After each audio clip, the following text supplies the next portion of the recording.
This looks like the game is actually corrupted. I feel like I should buy this game just to fucking play it on stream. God. Like, look at this. What is this? How does this happen? What is this? So we have this chick giving this fucking referee head while her back breaks. I mean, that's the one that I was watching before. That's absolutely fucking acceptable. It's 2019. This is the best we can fucking do.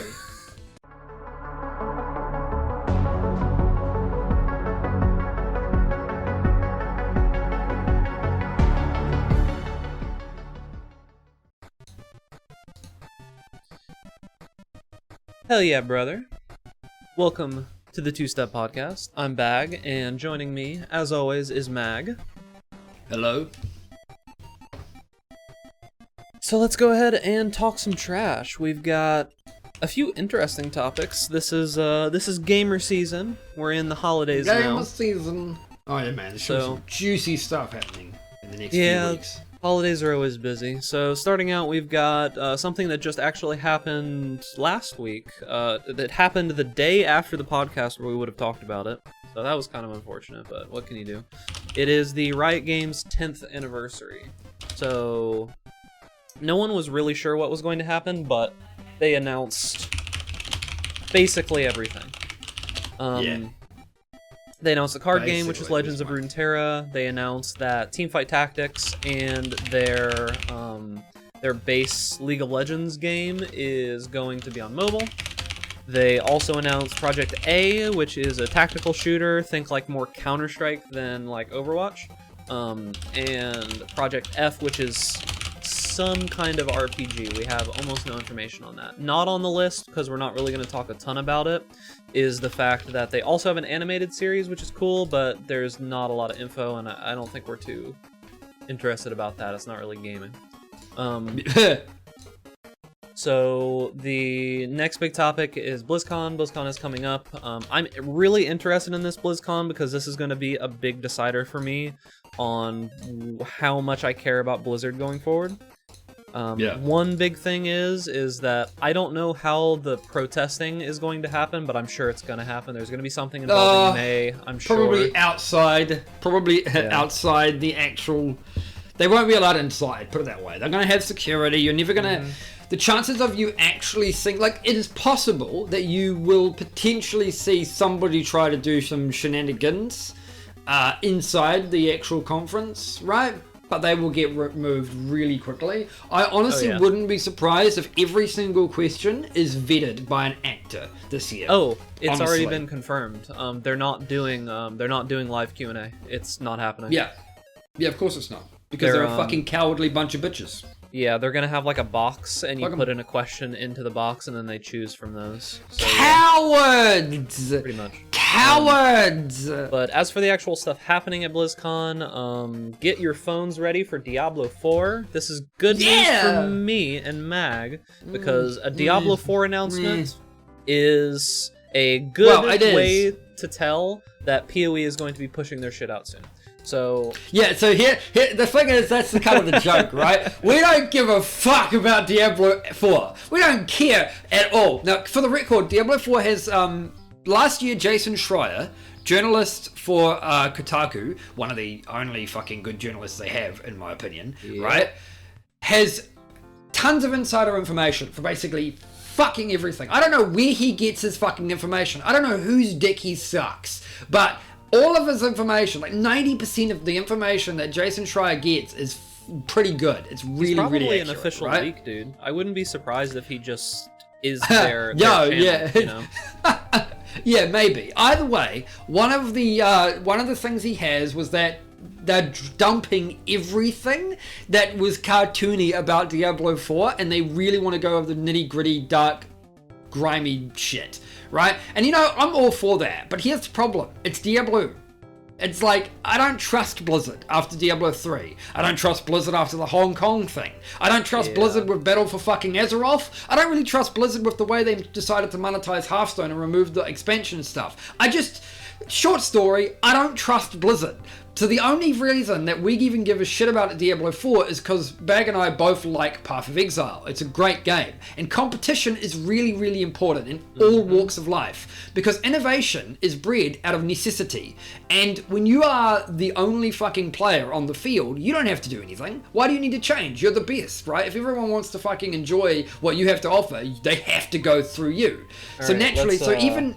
Let's remember that we're just talk about? discussing. We're just going down the topic. Just list. mentioning them. Sure. Mag Whatever. just like dove into it immediately. I can get on my fucking horse. Let's go. What do we got next? Overwatch. That's good. Yeah. So Overwatch 2 is not officially announced, but you can probably expect some information about this. That's also. The leak is that it's PvE. Been leaked. Yeah. And that normal Overwatch will continue as what it is. It's not going to be like, don't expect this to be like the next iteration of Overwatch, because it's not going to be. I would be, and I'm fine with that personally. I'm fine with a story-based campaign, Overwatch 2, whatever. It would be terrible if it has any PvP elements, because you're just splitting the thing at that point. Then we've got World of Warcraft, one. the good expansion. You know, the good expansion always comes after the bad one. And then we have the Warcraft 3 and Diablo 2 remastered editions. Diablo 2 hasn't been announced officially. Warcraft 3 obviously has. But expect a Diablo 2 remaster. This is going to be their way to pacify people that Diablo 4 is not going to be out for like 3 years. So, other than that, we got some heated stuff going on in the gaming world. Congress got involved with Blizzard. They actually officially sent a letter, and this is bipartisan too. AOC, which everyone knows, and then what are the other? It's Marco Rubio and who else? And someone else. I don't remember the names, right? I'm not even American. Why do I care about this? So they all sent a official letter from Congress to Blizzard saying, hey, why are you sucking Chinese dick instead of being an American company? But it's whatever. Red Dead Redemption modder is in some hot water. Mag knows a little bit more about this than me, but there's some interesting stuff about that. The WWE 2K20. God, what a fucking disaster. We'll show you some interesting stuff on that. Crusader Kings some 3. Clips we could show. Yeah, Crusader Kings 3, a very looked forward to game. Apparently is going to be censoring itself heavily because of some bullshit. Vampire the Masquerade Bloodlines 2 has been delayed, much to the chagrin of both Mag and myself, but everything is getting delayed nowadays. What can you do? The Analog Pocket, another handheld gaming device that I don't think is going to go anywhere. There's a caveat to it. Everyone's getting super hyped about this thing. I think it will be successure based on the hype. Sure. I just don't give a shit. Yeah, like that's. The last thing is another MMO dies a burning, flaming death. Who would have? Who's surprised? Yeah. So that's our topics for tonight. Let's get started. So the first thing is Riot Games. Now, Mag is not a huge purveyor of Riot Games, but I have played League and TFT for quite some time, so I know a little bit more. But we can still talk about them. So the first thing is the card game. Mag, you had some stuff to say about the card game earlier when we were making our list. I'm gonna let you start here. Yeah, I have mixed feelings on the card game because I just don't. So here's the thing: I'm not going to discuss or question whether or not the card game itself will be good or not, because we can't say that, right? The card game itself, on its own, could be fucking amazing, right? It could be really, really fun to play. My problem isn't that. My problem is, why does it need to exist? We're already inundated. Like, the amount of card games that there is in the market nowadays is just fucking huge. I don't care for them. We have things like Hearthstone. We have Eternal card game. We have that fucking Elder Scrolls one that's still active. We have Magic the Gathering, naturally, which is still extremely big. We have the Pokemon trading card game. We have a digital Yu-Gi-Oh card game. We have the scores and scores of fucking mobile card games, right? The card game genre right now is effectively where the MMO genre was 10 years ago or 5 years ago, right? Yeah. We don't need any more. There's a lot of popular ones, and there's a varied amount of them. Yeah, so Legend of, what is it? Legend of fucking... Legends of Runeterra is the name of it. Legends of Runeterra would need to stand out. It would need to innovate. The problem I have with it is I feel that Riot will throw their weight around as an excuse to not have to innovate. They're big, they have a lot of League fans who like the characters and the lore. Why bother doing anything different than every other card game does when we could just copy Magic the Gathering, which has been the most popular card game for the past 30 years, slap League of Legends branding on it and call it a fucking day? That's what I'm afraid of. It's kind of, because it is in like early access, but there is like a lot of streamers who've been streaming it. I've looked into it a little bit, and what it kind of feels like to me is a mix of Hearthstone and Magic the Gathering. So the idea behind when I say that is that it has a lot of the higher elements of Magic the Gathering, like Planeswalkers, if you know what those are. Yeah, they're basically like strong creatures that are an alternative source to attack besides like your opponent's life total. So it has those, but it also kind of runs off of a more Hearthstone feel where the cards are, you know, I don't know how to describe it. It's like a mana system basically that is slowly accumulative instead of it being like you can get mana screwed and you have to have cards for mana. So it looks interesting to me. The other problem I have is really I think the game will live and die based on premium models, payment subscription. Yeah, the reality here is that if they use the same concept as Magic the Gathering or Hearthstone, where you have to buy packs basically, and you get the random cards, and you have maybe a dismantling system where you can craft your cards, I honestly think it's kind of dead on arrival for me at least. Primarily it's not going to be because that way. I think they've confirmed that. They have to make it different. Primarily, for my argument on why it has to be different is because why would let's say I am a card player. I like to play card games, right?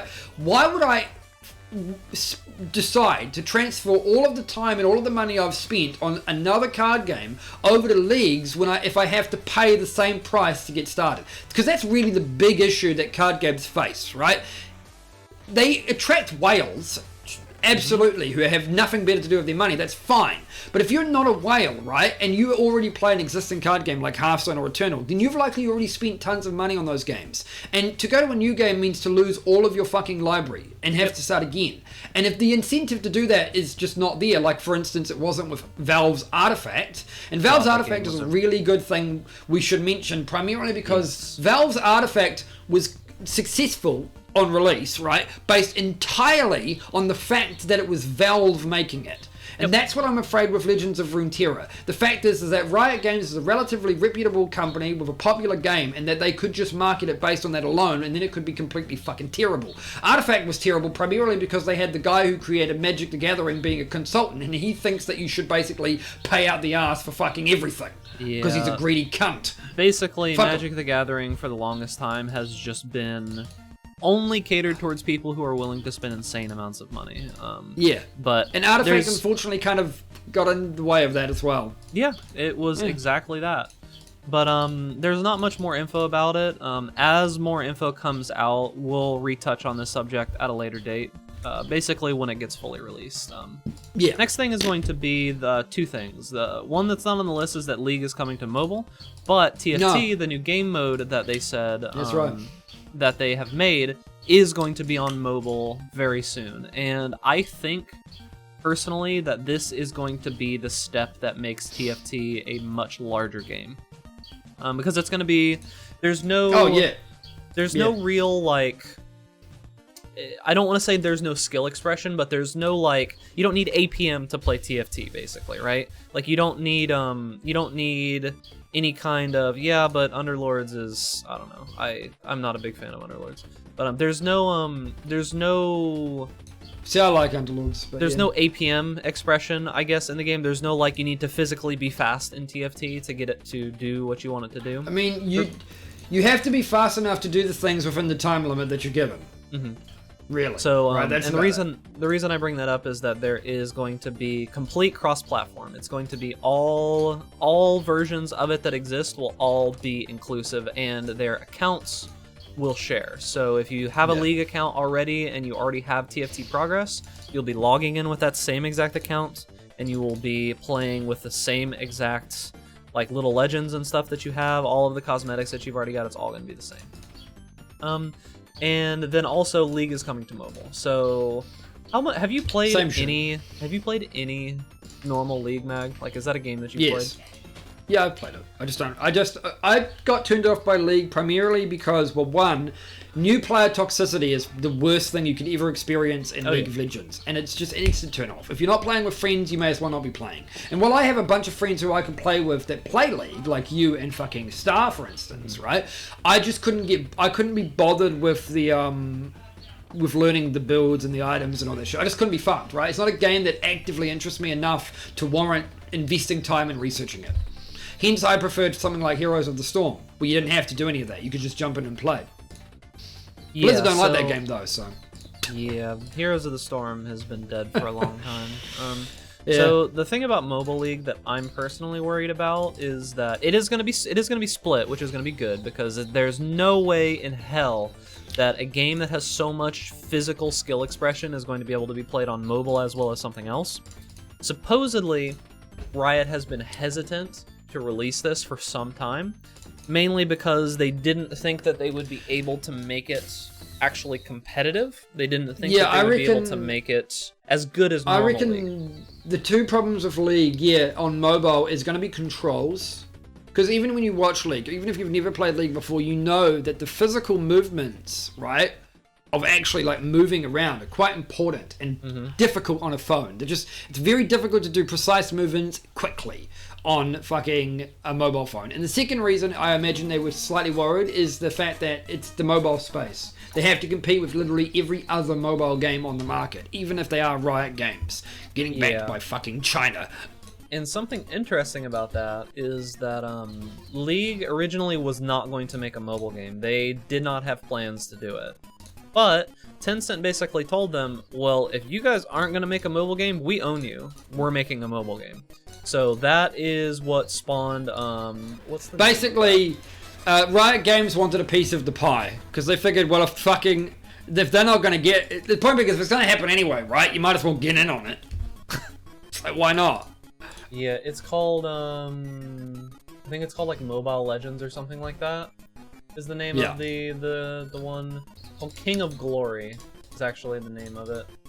Never heard of it. It's basically an exact copy of League of Legends, which, I mean, it just with Chinese, more based on Chinese characters. Like, you'll see a lot more. Is that made by Tencent? I'm not 100% certain, but basically, League, Riot Games was like, okay, well, I guess we have to do something, because, you know, if not, they're just going to let the Chinese portion of the company just take their control of their IP. You're leaving money on the table, so why would you bother? Why would you? So rather. So yeah, they're finally getting into it. There's not a lot of information about it, but it's something interesting. I mean, I feel it'll be good because mobile gaming is so big in other parts of the world, but I honestly, in America, in the West, in Europe, it probably won't matter. Mobile gaming's not that big. Well, it's just I don't know. It really isn't that big. I think it'll still be big based on the fact that things like Fortnite, for instance, are fucking huge mobile. I mean, Fortnite's huge in general, so maybe not a good example. But I still think it'll be big enough for them to warrant it. The problem with Fortnite is that it's combined. You can play Fortnite has its own issues in that regard, but is that but that's not I'm not arguing the issues of gameplay. I'm arguing the issues of financial potential. I'm just arguing economics here, right? The point being is that I think it's they could have done it years into ago that, and be fine. Well, I'm just saying they could have done it years ago and probably be fine. You're probably not going to want to play. Sure, but let's be honest. All the big companies making games for the mobile market are generally doing it for China or Asia in general, because it's not just China, right? Japan and Korea all love mobile games. It's just the Asian fucking market in general. Yeah, it's interesting. Did you know the stigma of computer games in Japan? Did you know that was like a thing? Yes, I did. It's weird. I don't get it. Yeah, I don't know why. So they really love console games. So the whole reason behind that is because of how big the ROG market was in Japan for many, many years. The idea being, what is this? The idea being that basically what people think computer games are in Japan is like ROG visual novel porn games. God. That is what the thought of a computer game is to most people. Which is really bizarre. Which is really bizarre because I think that was a big thing in Japan mainly because in Japan, I mean, think about it, right? Japan is basically where video games started for most people.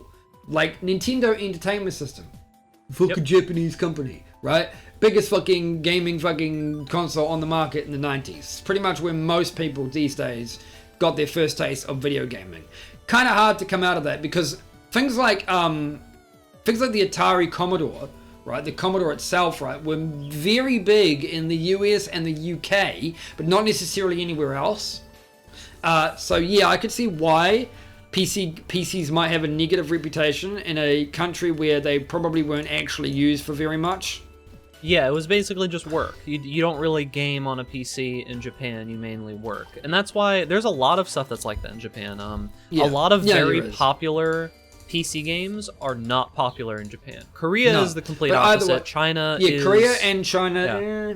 China is more heavily in mobile, but they're in both, basically. But Korea is definitely both, because the thing about it is that PC cafes, for instance, internet cafes, they're a thing in China, but they're a fucking thing in Korea. They are like, so popular in Korea, it's actually insane. I'm gonna die. I wish that they were more popular, like, in the West as well, because I feel like the idea of PC cafes or bang cafes, whatever you want to call them, there's a bunch of names for them, is super interesting. It basically turns computer gaming into like a physical live community. Like I don't know about you, but here's an anecdote. I don't know about you, but we have we had internet cafes in New Zealand quite often. Now, in some communities, they've slowly gone down because the reality is that with the rise of mobile gaming and smartphones, they aren't as popular. There is one internet cafe that I remember quite fondly in Auckland when I used to live there, primarily because Auckland is the economic capital of New Zealand, and it has a lot of foreign people, particularly Chinese people, Chinese and Koreans, right? And they had a internet cafe that I used to frequent there that had, I assume it was made by fucking like just an Asian person. I don't know what country they were from. I'm just going to say Asia. I'm just going to be very generic here. Yeah. Primarily just, I got that feel just because of all the fucking, you know, Asian posters and shit around. Mm-hmm.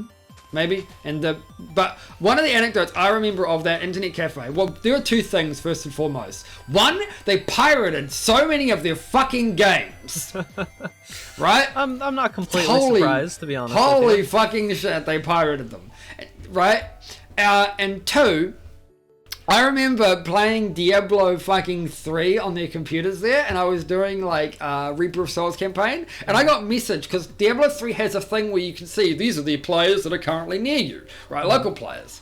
And somebody randomly whispered me going, dude, I can't beat fucking Mephael, can you help me out here?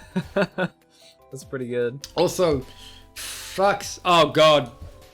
Oh, you get to hear my sub sound, which is the turkey noise.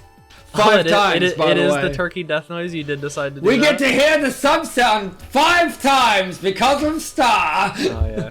Woo! Can edit that out in post. But yeah, just so... let that play out. But anyway, the guy asked me for help with Mephael Diablo 3, right? And this is the experience you'll only get in an internet cafe, and I just have to ignore the turkey noise. It's super terrible. But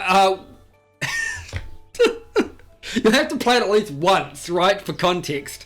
So this guy actually thanked me for helping him by physically coming up to me, right? Which is the weirdest experience, because you don't think, oh man, imagine if I'm playing a game and a guy just asked me for help, and then he physically comes up to me. That's a cool experience you don't get in... yeah, that's what I was going to say. Anywhere else, yeah. Play some Mist. I actually haven't even heard of Mistover. What's up, Fogel? But, also, thank you for the 5 subs, Star. Yeah, he did that last time to me, and it like sat there for forever and just played over and over and over and over. But see, I thought the first time we'd hear that sub noise was when you resubscribed as a Twitch Prime thing, but no, we get to hear it 5 fucking times in a row. But yeah, so the PC bang cafes in Korea, something interesting about them is that they're actually relatively cheap. It's not that expensive. Like it comes down to something like, it's like a couple bucks an hour, I think, like if that. No, like it's super. It's not super expensive. The thing is that's true of the one that I went to in Auckland, right? It was really, really cheap, and it was open 24/7. So you could go there. when I didn't have internet access for whatever reason, for instance, I would just go there all night. Because I'm a massive nerd, right? And also because, again, what happened once is I got stuck in town. I didn't have any money. I didn't have any money for a taxi at the time, and I couldn't get a ride. And walking from the CBD to my house would have taken like 3 hours. I'm like, fuck this. I'm just gonna go to an internet cafe because you have an account. You put money on the account. So I just had money on the account. So I just went and did that for 12 hours. I did that for long enough that by the time it come back around, I could get the bus home. I had nowhere to go. I was in town, right? So yeah, I'll take a look at this Mistover game. Actually, it looks interesting. But I may back have on topic, it. yeah, the something interesting about that mag is that there's like a whole culture in a lot of places in a lot of Eastern countries where that is just a lifestyle. A lot of people just live at those internet cafes. Like that is which just is unhealthy. Don't do that. Live. Yeah, I would have to agree.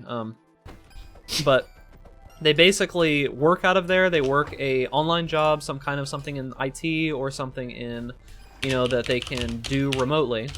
And the cost of living there is way, way lower than actually like fully renting an apartment or a house. And normally bank PC cafes are very close to food. And I mean, it sucks to sleep in a chair, but a lot of people do it. I mean, it's super, super cheap. Because if you think, so say we're at $5 an hour, right? We can do some math here. $5 an hour, you have to have 24 hours. It's probably, are you gonna die? It's probably a lot cheaper for... I died! Because of the reflect! That's right, let's go. It's probably a lot cheaper for people who are there like extended periods of time, because most of the time it's like you pay like...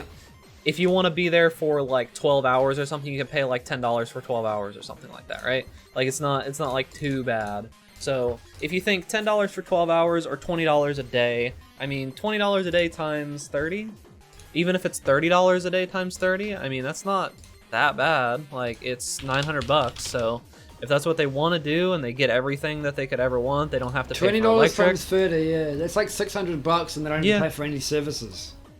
Yeah, you don't have to pay for anything else. So $600 to $1,000 a month. Fuck. For everything besides food. Yeah, that's $150 a week. That's pretty good. Yeah, you just have to sacrifice a bed.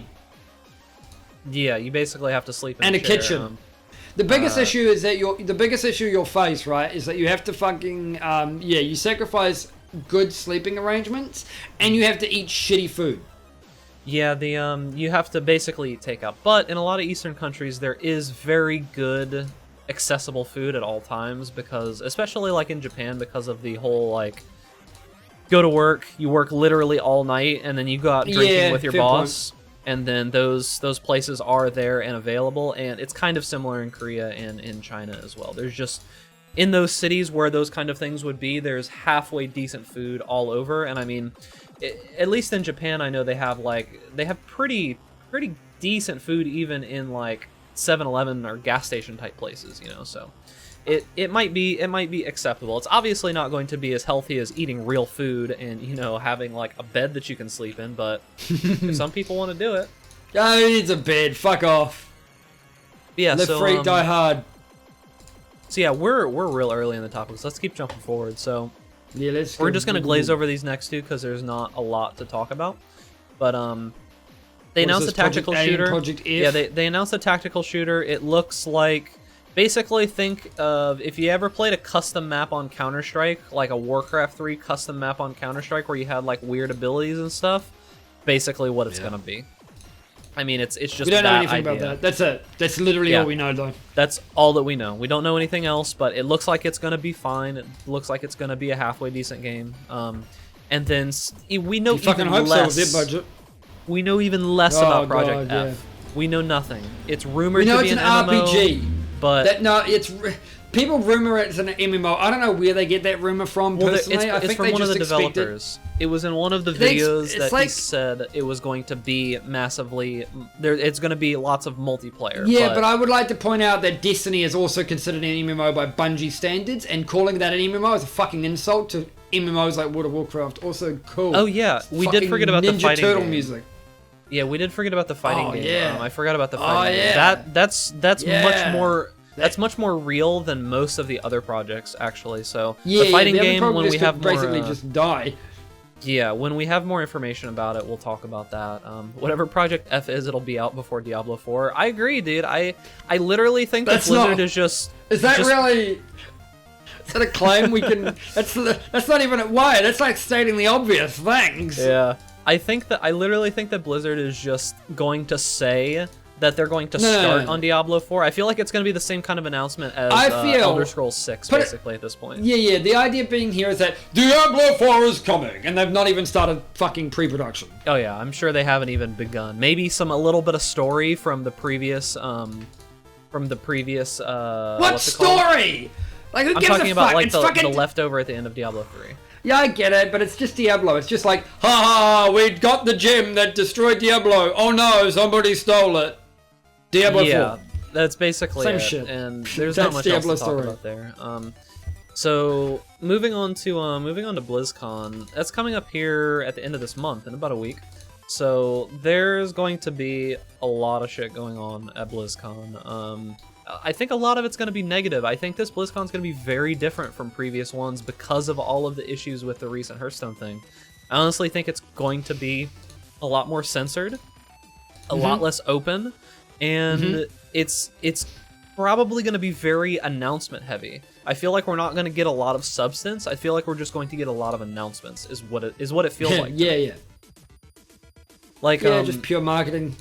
Starting out, Diablo 4, we kind of just touched on this, and we spoke a bit about it. Yeah, they're not doing Q&As, and we'll talk about that. But they're probably just going to do just the base Diablo 4 announcement, and we can go more into why Mag and I are super excited about this. We don't care that much about Diablo 4, as we said previously.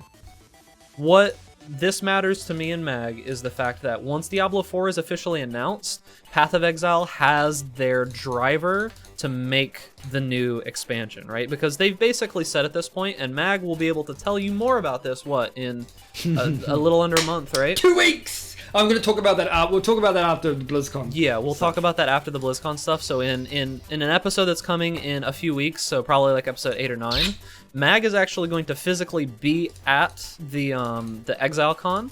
So take a bunch of pictures and stuff so we can show them. Yeah, I'm thinking I'll take a bunch of pictures. I'll keep a bunch of notes and stuff. I get to fucking try out 4.0.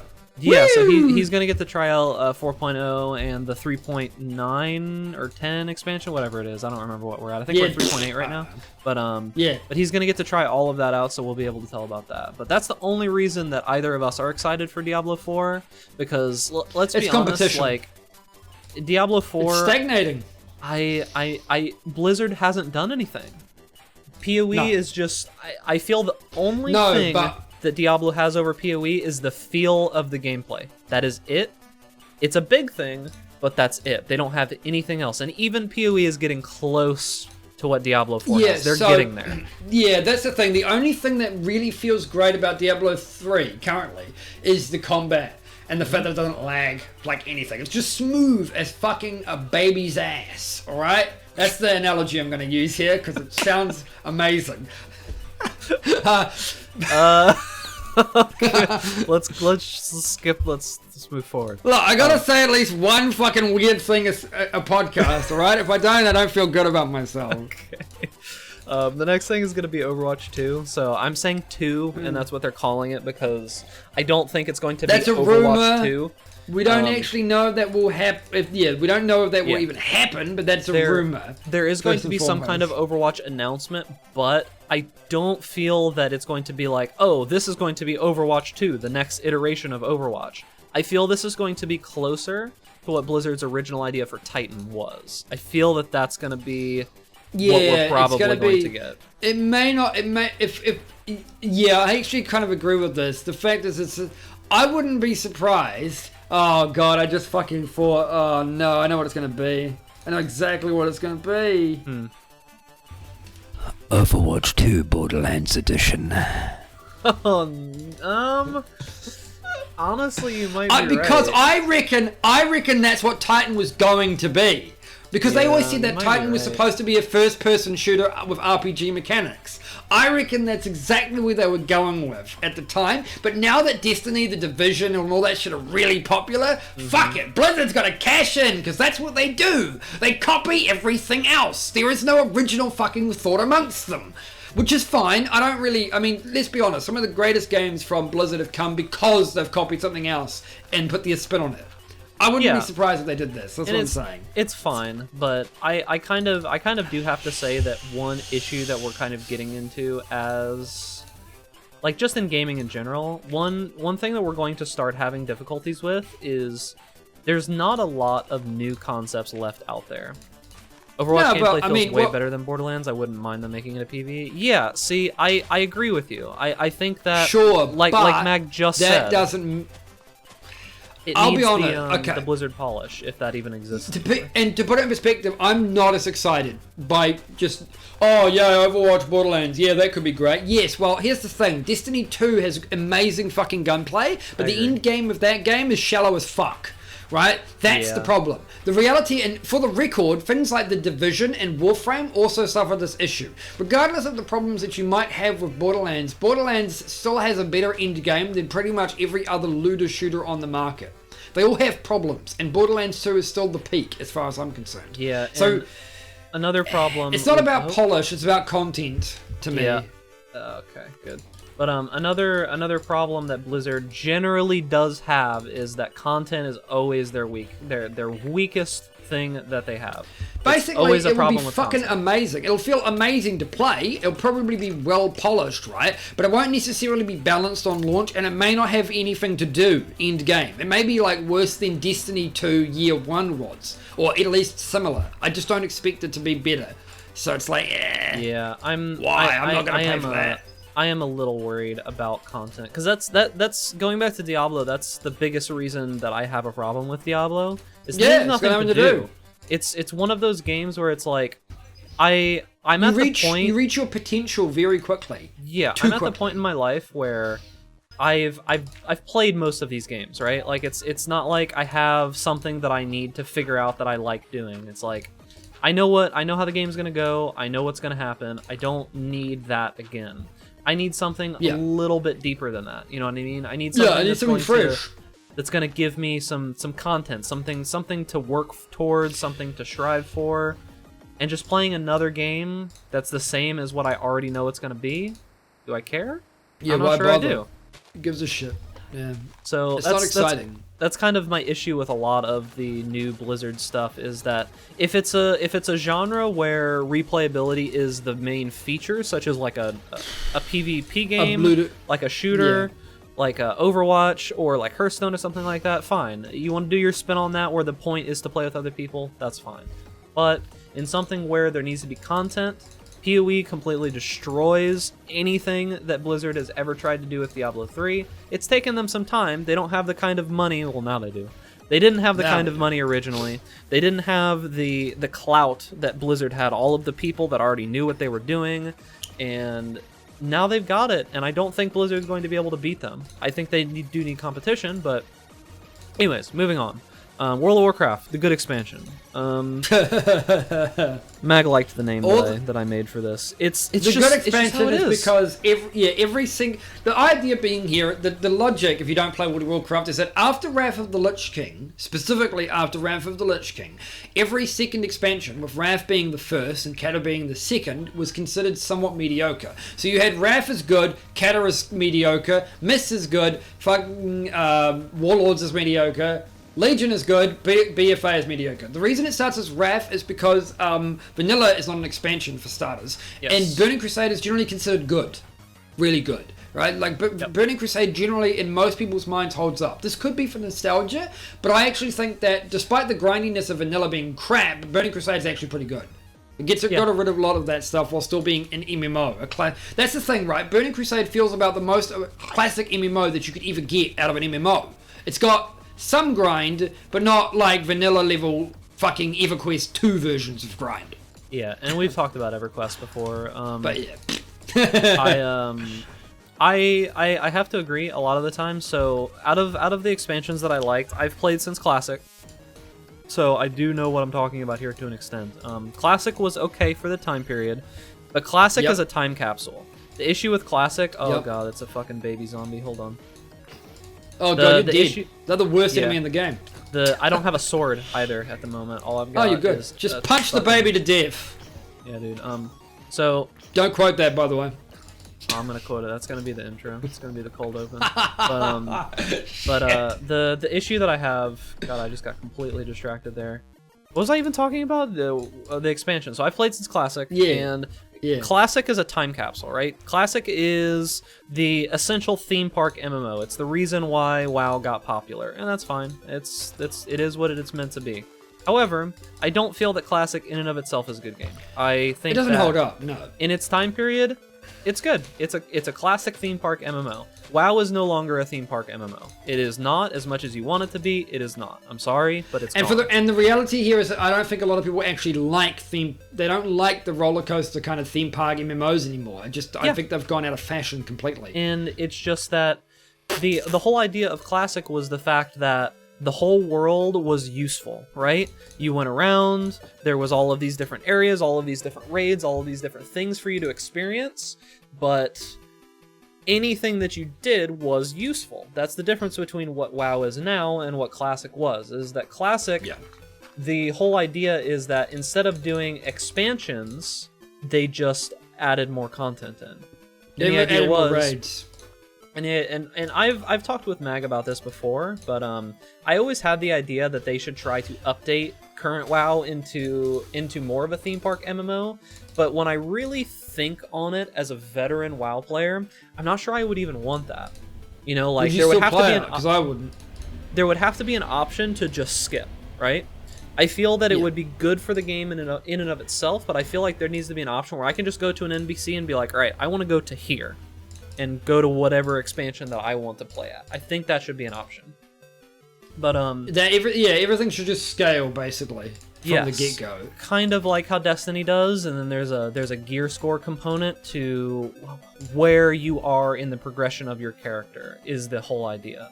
It does, however, make in-game shallow as fuck. I can tell you that. Yes. So the whole problem with the expansions is that Classic is not an expansion like WoW, like Mag said.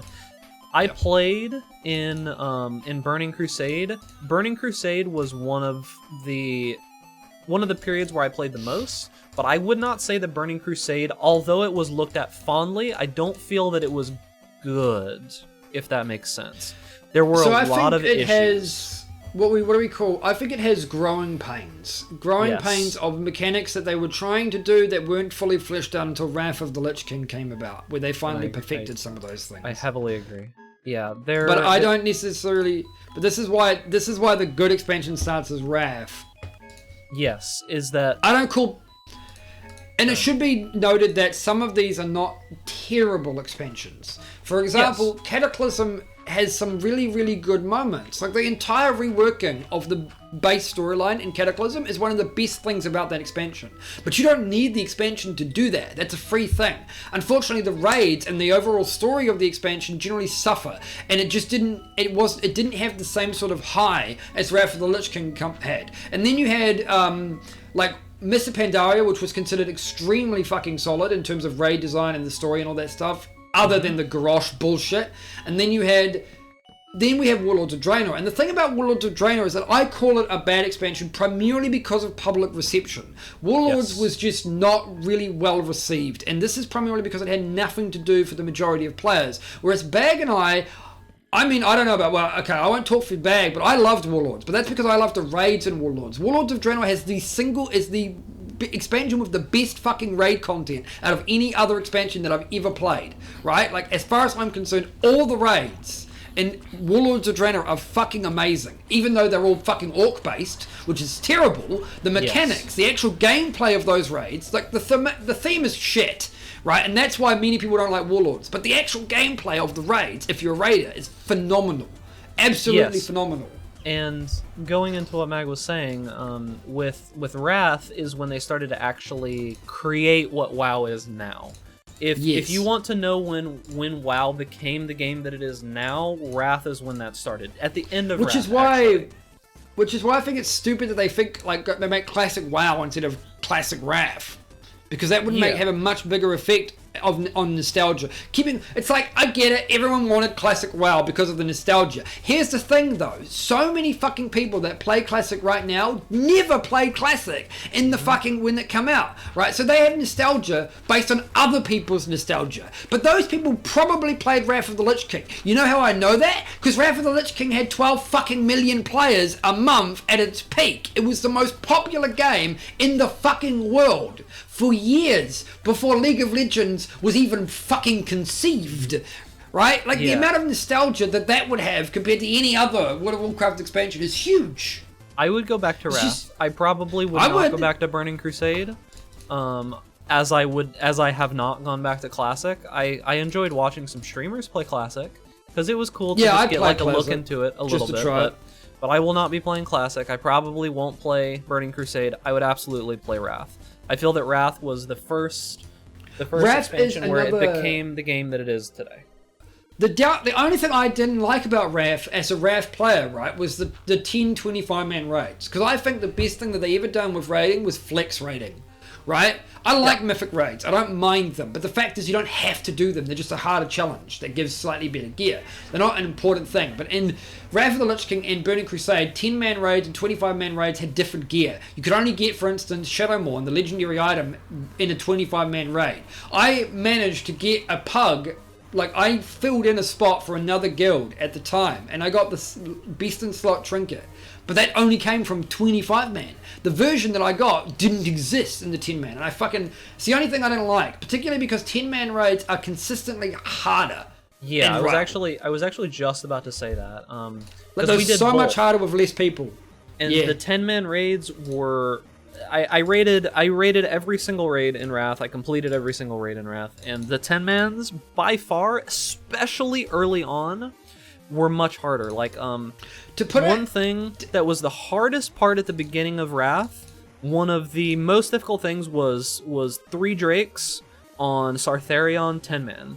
It was so much harder than 25-man, mainly because they didn't yet change the mechanics for the size of the raid. That was not a thing yet. So I did raid leading for Trials and fucking Icecrown Citadel as a 10-man raid group. And Icecrown Citadel is terrible for certain things that just suck in 10-man. There's a lot of mechanics where you just go and somebody dies. And if one person dies in a 10-man raid, right, that's 10% of your raiders, they're dead.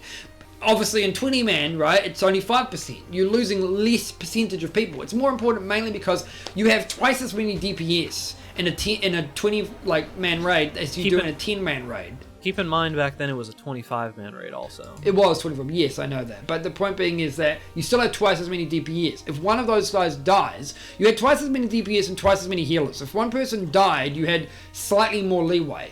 Then the mechanics were just seemingly tuned for 25-man raiding because they considered 25-man raiding to be the peak. They didn't give a shit about 10-man raiding. It's like, well, why the fuck did you even bother including it? Fuck off. And then when I was referencing that the game became what it is now around Icecrown, that's because that's when they introduced heroic raiding. That's when the whole idea of... For the record, hard mode was a thing in Ulduar, and I actually liked Ulduar hard modes because you had to force them. You couldn't just flick a UI switch and have heroic mode. You had to do mechanics to make it heroic. Yeah, and I did the hard modes in Ulduar, which both Mag and I will say that. Well, I won't speak for you, obviously, but Ulduar was by far my favorite raid that I've ever done in my history of playing WoW. It's not my favorite, but that's because I never managed to do it. I never managed to do it when it was at content. I didn't do it until Icecrown was already content because I couldn't find a raid group. Yeah, I did it as content. I love Ulduar though. And I did all of the hard modes except for No Lights in the Darkness. I did 1 Light in the Darkness. No Lights in the Darkness was almost impossible. There was a whole big scandal about Creparian's Guild that got fucking banned for exploiting it because they got the first one. And then I think Stars in China was the first guild that actually got it legitimately. But, after they had to fucking fix it. But after they fixed it. But yeah, so Ulduar was great. My second favorite raid is by far Blackrock Foundry. It's no question that those are top 2 for me.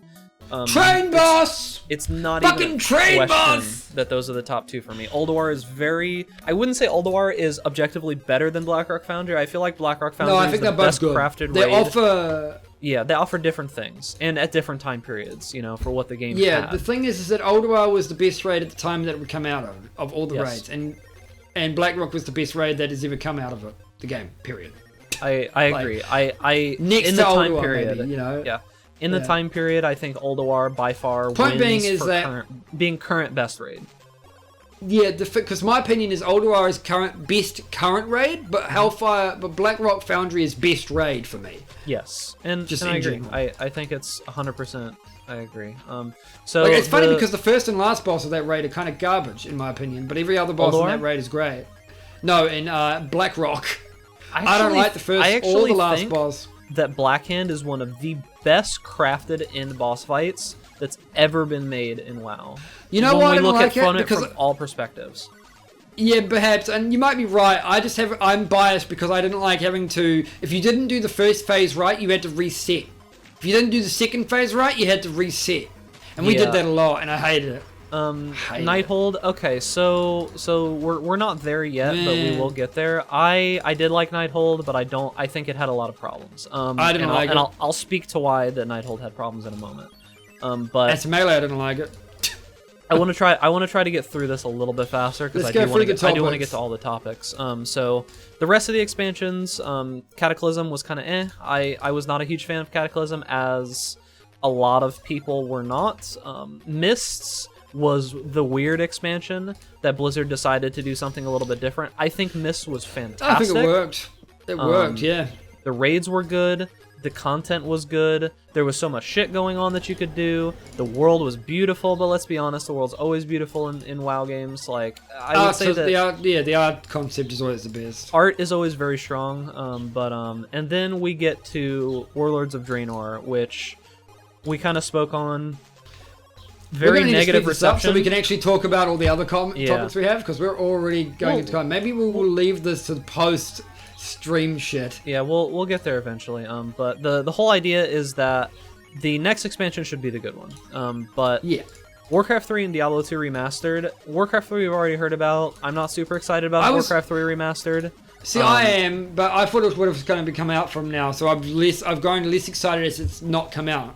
That's my problem. Yeah, I'm not a super big fan on this because I've already experienced that story, and as cool as it's No, going to be here's- to okay. replay it, To be honest, I I don't want. All I want is them to redo the cinematics. That's it. I don't think they're going Yeah, to, right? But I really want them to. I because think that the cinematics, are you talking about the in-game cinematics, or are you talking about like Yeah. the cinematics? 'Cause No, they'll I do- mean the cinematic. You know, like the cutscenes that they have. They'll like the redo fucking those one where because- fucking Arthas murders his father and shit. that one. Oh, that one. The one where Oh. Archimonde fucking destroys Dalaran. I don't think they're going to redo those. I just want No. them. The thing is, they redid the original cinematic, right? And it looks amazing.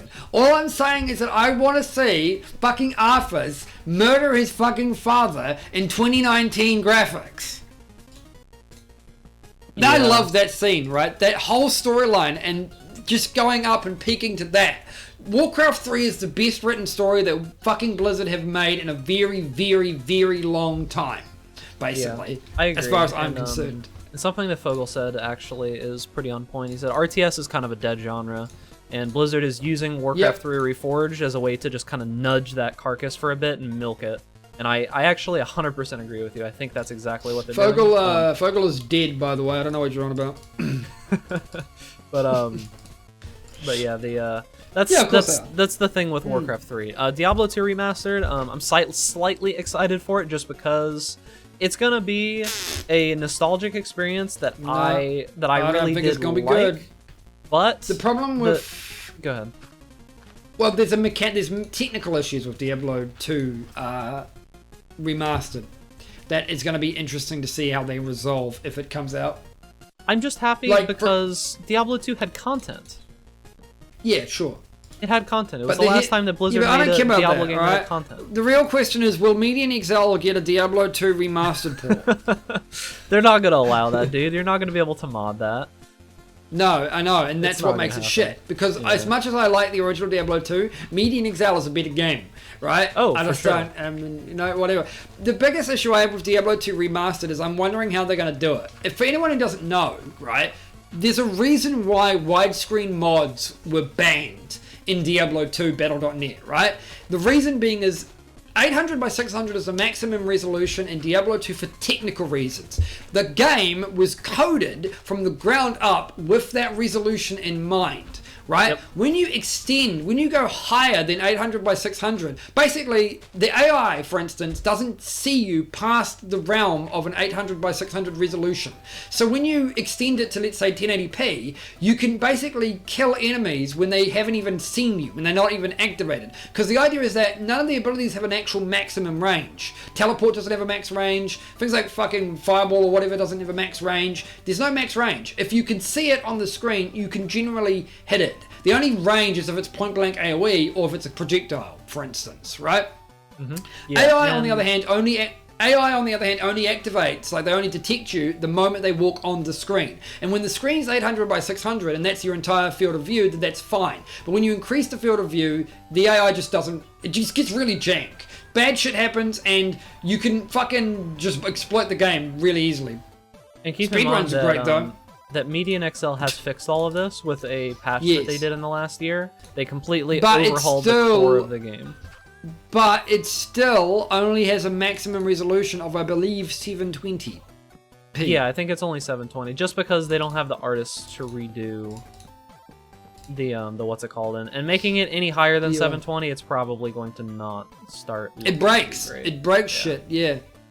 But anyways, so the whole problem will be that they're probably I would hope that they redo it for widescreen, but we'll have to see.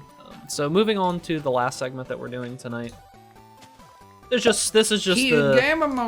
is just like last time, you know, like the segment before was we'll just shoot them out, machine gun fucking topics. Gaming companies doing gaming things. So talking about Blizzard, we'll finish off with the couple things that's going on with Blizzard in the news. Is that Congress got involved with Blizzard. They are riding on the coattails of they're just basically trying to get some money off of the fact and get some notoriety. They're pandering to their fucking base. That's all they're doing. I'm really cynical, right? If you don't know anything about me, just know that I'm extremely cynical and don't give a shit about what a congressperson says about what I believe in.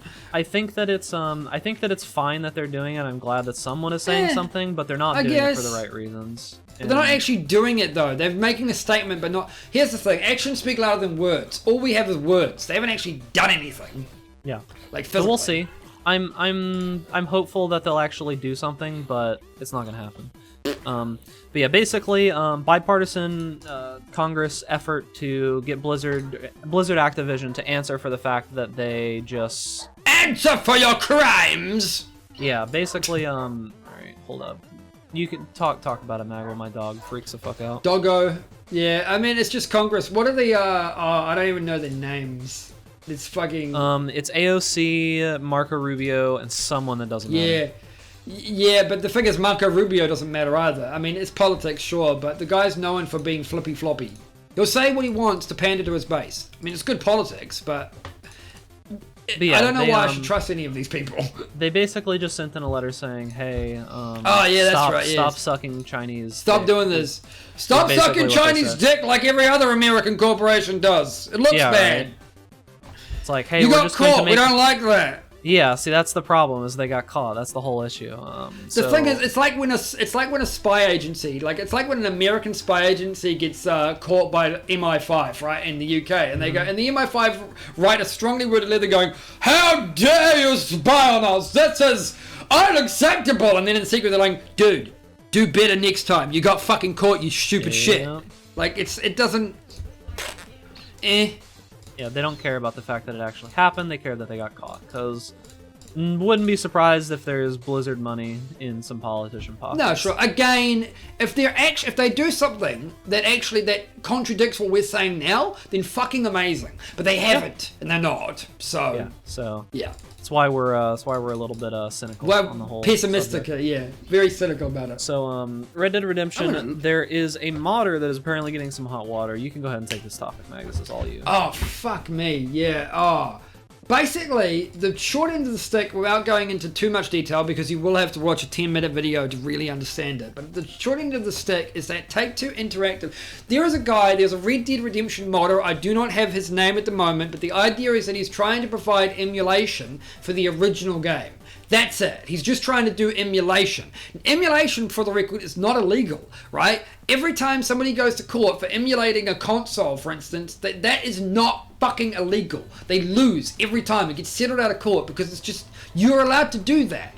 Take-Two, however, decided that they don't like this guy fucking doing what he's doing, so they're going to, they're not going to write a strongly worded letter by their lawyers. They're going to ring up his personal number and fucking threaten him. Yeah. They're just gonna, that's it. They're gonna make a fucking direct call. And I think, okay, maybe a PR, an HR team calling you direct might make you seem a little nice. That's maybe their logic. The idea is like, hey, we're not gonna send the lawyers because that's a little bit too corporate-y. We're just gonna be like nice and personal about it. No, you got his personal fucking information and then you rung him while he was at home. Mm-hmm. Well, that's the next best thing to that is sending a private detective out to fucking investigate him. Oh wait, Take-Two did that to another guy. Like, yeah, it's pretty it doesn't bad. look, when a corporation does it, it doesn't look genuine because it's a corporation. You don't expect that. You expect their lawyers to send you a letter. You don't expect some fucking schlump from fucking HR to ring you going, hey, we heard you're doing something that we don't like but is totally within the realms of the law. Can you stop doing that, please? By the way, if you don't, we're going to sue you. And basically, we're going to spend all of our millions of dollars making sure that you can't do anything because you're a poor dude who can't sue us. That's really it, right? Like, these are corporations that will use their money to strong-arm little dudes, regardless of whether they win or not. It doesn't matter if you have an actual case, right? Unless you live in a state that forces the company to pay your legal fees when they inevitably either settle or lose, you're kind of fucked. Law and that's is the expensive thing as well, is that even those like places that have those laws, that doesn't mean that you win, because there's a lot of these people that do these things. They don't have money for a lawyer. They don't have money to represent themselves. And if you can't represent yourself, that kind of means you lose instantly. Yeah, it doesn't matter. It doesn't matter if they basically did something heavily illegal to you. If you can't quote the law and like look up and figure out what you're supposed to do and state it to a court and do everything properly and submit the correct documents, you lose by default. That's just the way that the legal system works, as unfortunate as it is. But at least in America.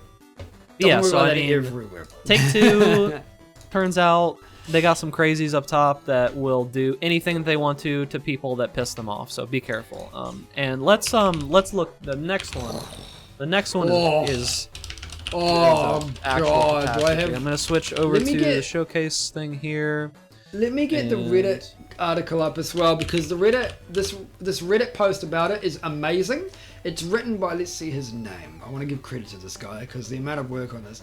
It's Dazed Rabbit on Reddit is the guy who did this, and it's just amazing how many issues there are. There are also a bunch of clips. Like, if you want to see clips of WWE 2K20 being complete fucking garbage, go look at New Legacy Inc. on Twitch, because he did a lot of the clips. And they're all great. Let's see here.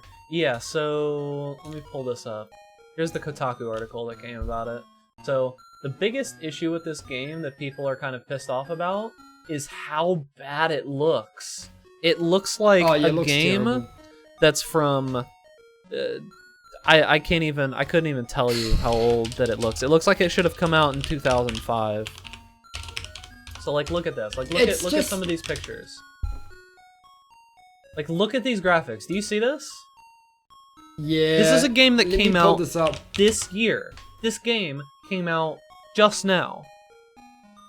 These graphics look like they came out 15 years ago. I don't know though if you know anything about the development of this game, but it's terrible. Yeah, it's just, I mean, or not even. Yeah, I'm not even at the point of development yet. This looks like PS2 graphics when PS2 first came out. Is what this looks like.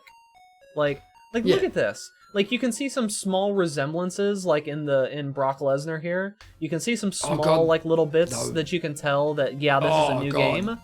But if you look at the rest, like, look at just these other characters that I don't know who this is. Is this fucking Booker T? Like, is that who that is? I can't tell because the models are so bad. I don't know.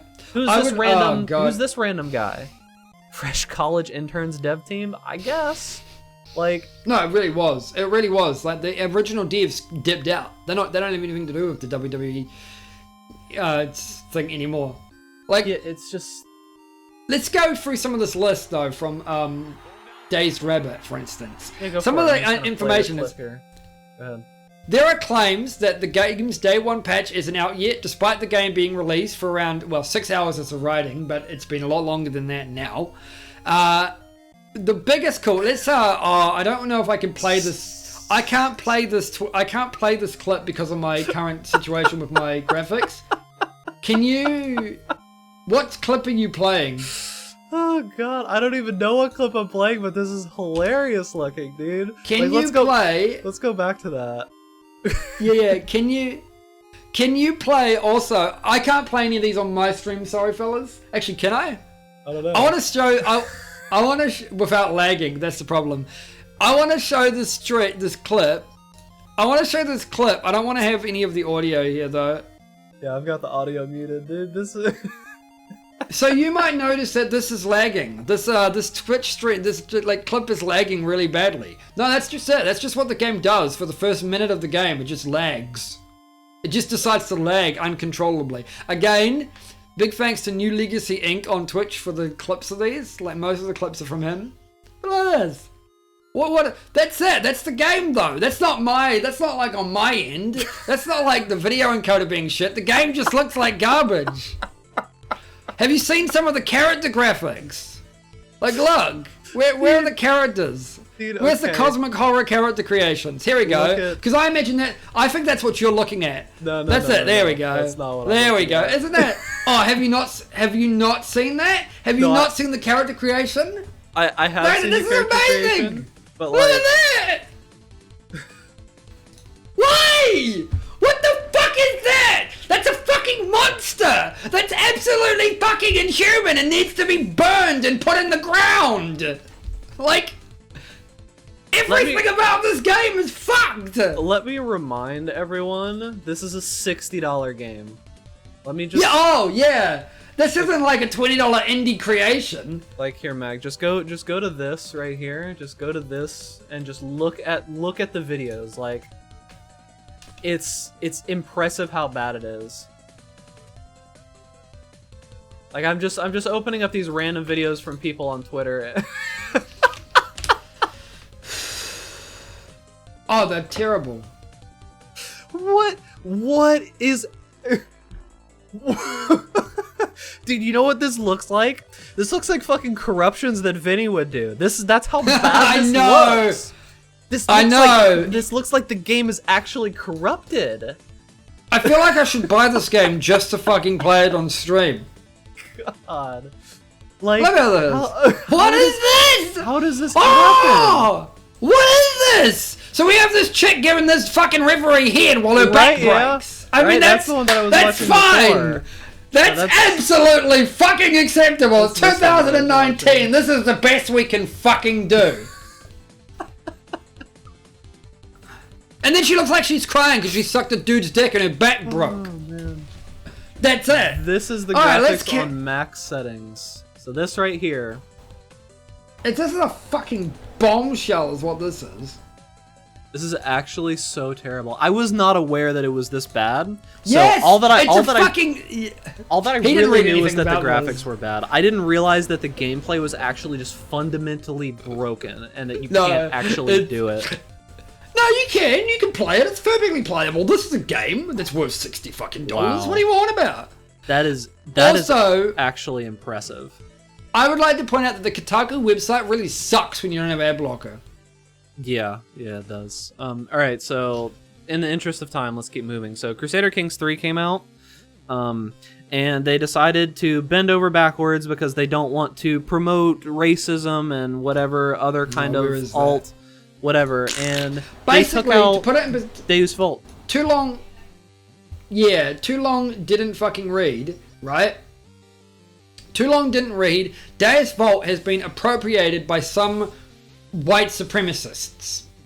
Simple. That's it. It's like when the OK symbol was appropriated by white supremacists. I don't know if you knew about this bag, but 4chan made the OK symbol racist by telling Fox News that it was racist. Basically, that's it, right? 4chan made a meme going, "Hey, what if we just tell Fox Media and a bunch of other news outlets that this oh, you know what? Maybe I shouldn't do it on stream." Basically, they did this symbol, the OK symbol, right? And they said it was a fucking racist symbol. It's like, it's not a fucking racist symbol, right? And for the record, it was so bad that the guy who did the Christchurch fucking massacres did it in his fucking court case, right? It's like the OK symbol but upside down, and they made it a fucking thing. And then white supremacists saw on the media, "Oh, a bunch of extremists are doing this shit. I better do this." Wait a second. The upside down? So I wasn't aware of that part. Are they talking about the thing where you do the thing underneath the half bottom of your body and then someone can punch you? Is that the one that they did? Yes. Wait, it's that one? Yeah, parts of it, yes. God, that's actually genius, dude. Yeah, so 4chan made that a meme, right? They made that a meme. Fox and other outlets ran the fuck around with it, right? It was great. And then everyone started appropriating it as a genuine hate tool.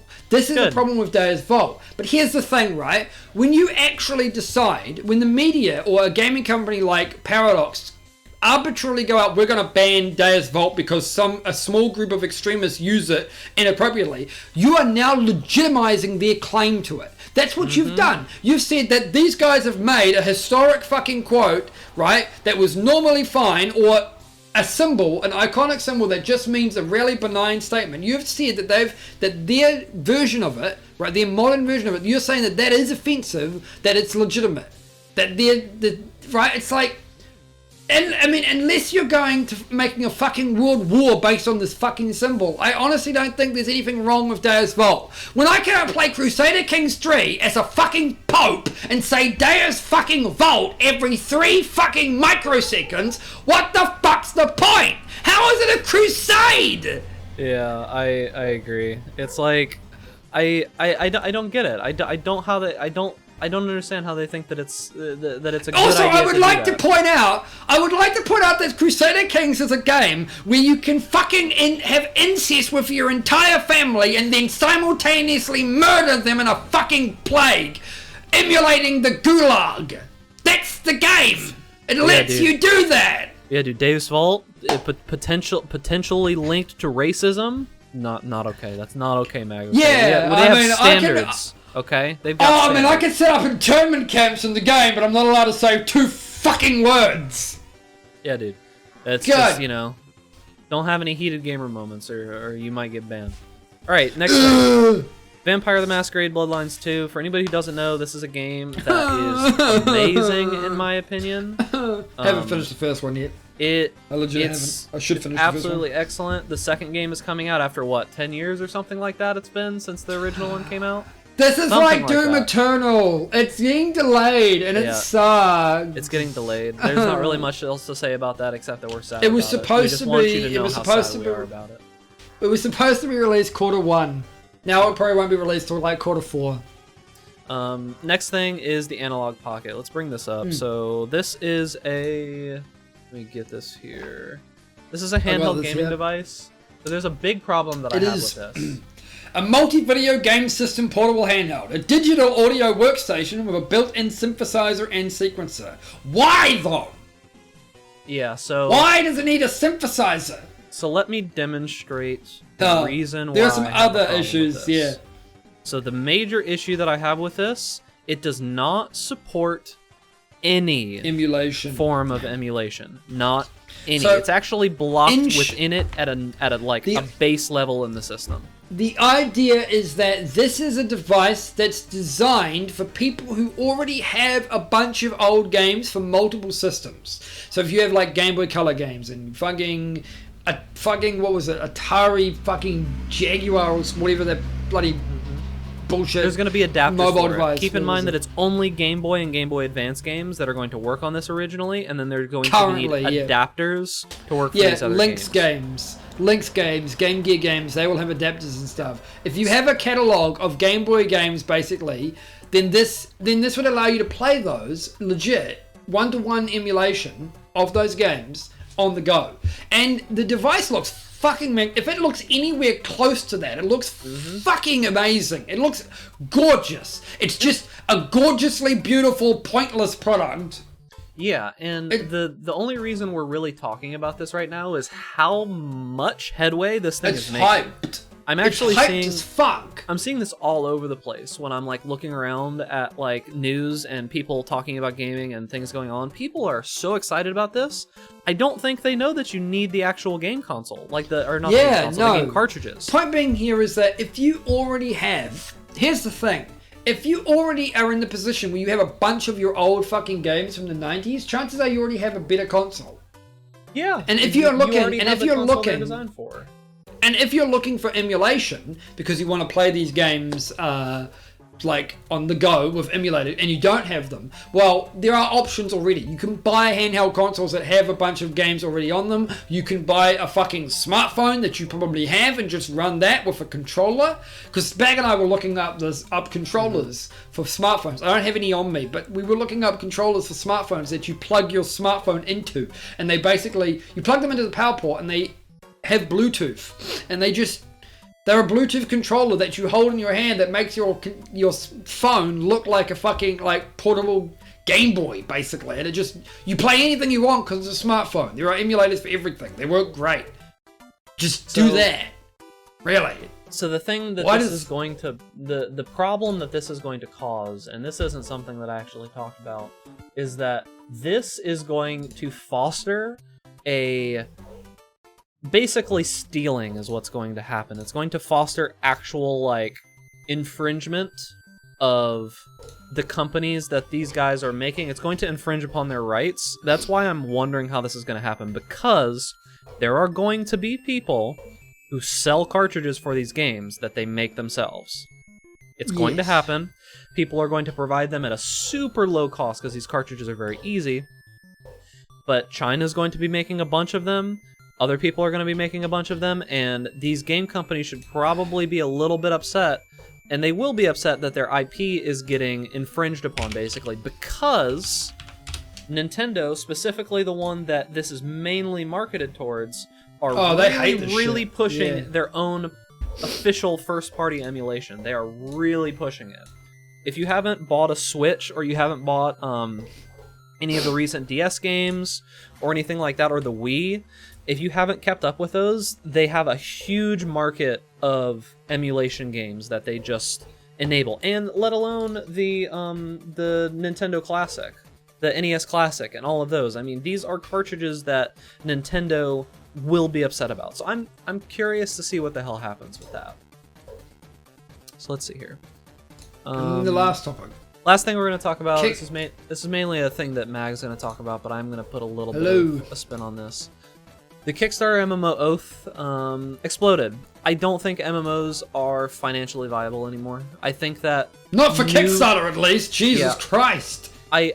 Even big companies. I don't feel that the traditional MMO is viable anymore. WoW can do it because of its own clout and because it's Blizzard. Yes. And because it's already been around and people know it. And again, I should point out that the only other real successful traditional theme park MMO on the market, really, there's tons of MMOs that are relatively successful on the market as it stands. Guild Wars 2 is relatively notable, but I wouldn't call, and Elder Scrolls Online are too, but I wouldn't call those traditional because the whole end game and the gameplay changes. Whereas the only real traditional WoW-based MMO is Final Fantasy: A Realm Reborn, and it's good. If you like traditional theme park MMOs and you haven't played A Realm Reborn, you're doing yourself a disservice. The only other game that I would ever recommend is Star Wars: The Old Republic, and only because the storyline's good. The gameplay is theme park MMO, but the storyline is what you play it for. The rest of it sucks. Yeah, and the thing about it is we're only really talking about the West here. But, because... yeah, the East has tons of... Fucking Asian MMOs are out the ass, and they're all popular. So, how they exploded. So, as far as I know, they just spent a bunch of money that they didn't have. Basically, here's what happened. Yeah, go ahead. You know more about this. Oath is an action combat, sandbox, MMO, RPG. That was the intention, right? It was designed for a company called Ready Up Studios. It was funded early this year on Kickstarter. in the last days, there was a lot. In the last few days, there have been a lot of discussion within the community, particularly Discord, of the allegations surfaced that they weren't paying the artists that they hired. This discussion, however, has been incredibly censored on their own Discord. Yeah. And they've actually publicly. Have you just looked it up? No, I read about this part, that they decided to completely purge and ban anyone that talked about it. Any person who even mentioned it, they completely purged, they completely banned, and it got so bad they went dark, didn't they? Yes, like they closed down the Discord. Closed. Yeah, it's publicly closed. This is I'm just getting up the Kickstarter here. So, how much did they make? They only really that was it. They must have had some other backing. I mean, seriously, 971 backers pledged $67,749. Here's the thing: they would have had to have external investment. Do people know how much it costs World of Warcraft to be created? Yeah, I feel that. Do people know how much Destiny 2 cost? Destiny 2 got $100 million by Activision, and then they just got $100 million by NetEase. Do they not know how expensive an MMO is? Oh, they. What was the amount of money, Mag? What was the exact number? $67,749. I want you guys to understand this. While Mag does his thing, whatever is happening, $67,000 is enough funding to pay one person working on your game. One person. That's how much that you need to pay a senior developer to make that game. One. And that's not even a great salary for that one person if they're putting in, like, if they are a senior high-level dev, which you're gonna need quite a few of them for an MMO. Newsflash, MMOs are hard to make. There's lots of shit that you have to do. There's all kinds of different things that you have to do. You have to know how to make zones, you have to know how to make the art for those zones, you need to know how to interweave all of those different zones, you need to have multiplayer, you need to have combat people, you need to have people that can do writing, you need to have people that can do just the actual physical coding to make the game work. I mean, you need all of these different people. One person cannot do all of it for an MMO, they're too big. For a small game, like a puzzle game, or like a very simple RPG, or like a basic shooter or exploring game, that's different. One person can do all of that with enough time invested. Not an MMO. It's not going to happen.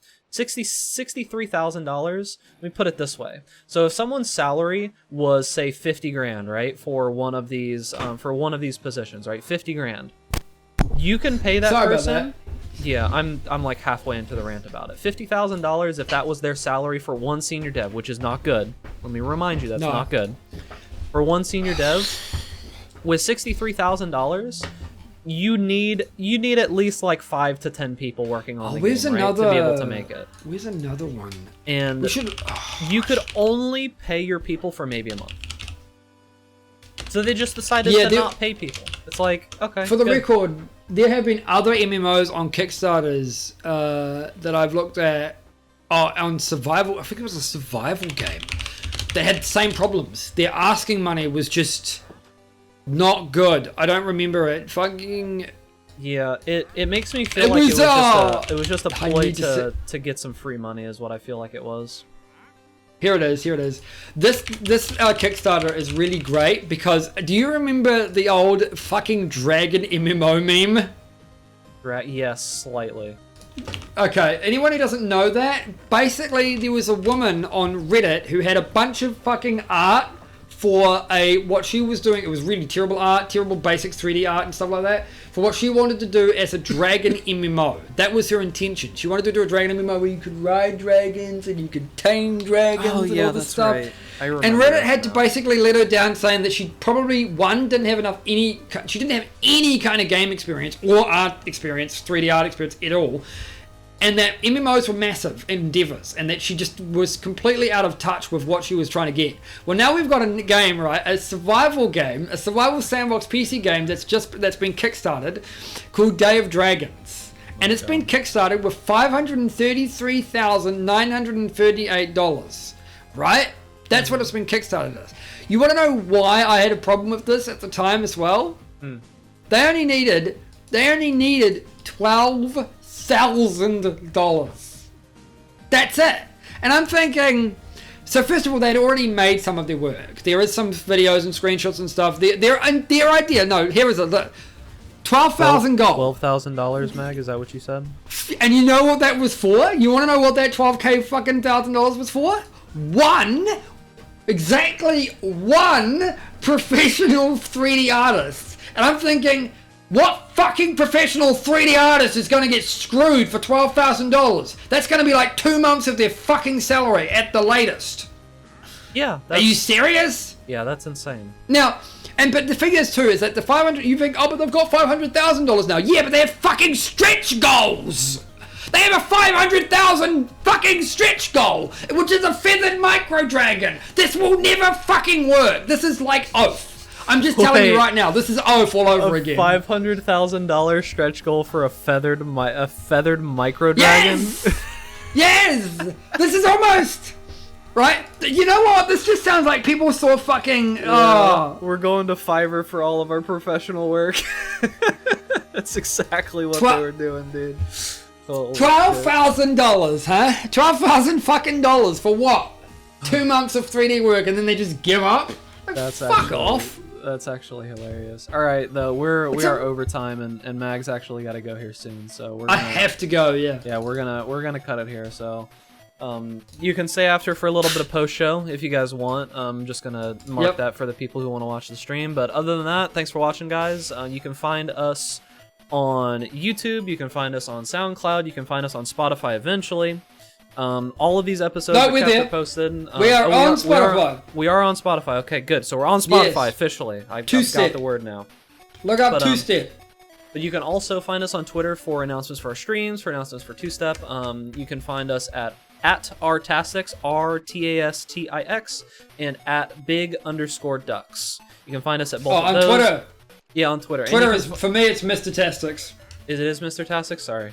Yeah. I can never remember which is which, but yeah, you can find links to all that stuff down below or in the description of wherever you're at, whatever website you're at. So thanks for watching, and we will catch you next week.